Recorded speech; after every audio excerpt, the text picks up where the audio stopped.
si mwen va ekive mwen denye mwen pa pou baba. E di nou men, sou pa di mwen pa kompon. Mwen chè ou konen denye mwen baba. A fè de bay kanten sa pa mwen problem. Mwen chè la ka etou joun, fò abou et lò pa a sa wè se de gwa abou avè chan. Kanten sa son problem nou men. Le mwen fè frigidaire, mat gen si de lò.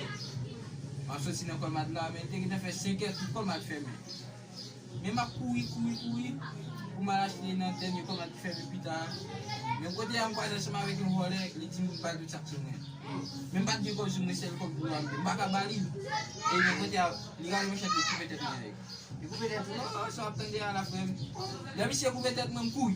Ane se ta mkouy. Mwen te la gen yon machine do mwen kakin do.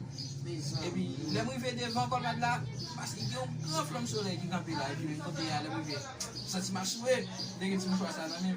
E mwen ti mwen chwa mwen siye fili, le basi men kwa sa mbare tet mwen. Oh, ki kote kou nou bay la tet koupe wap koui.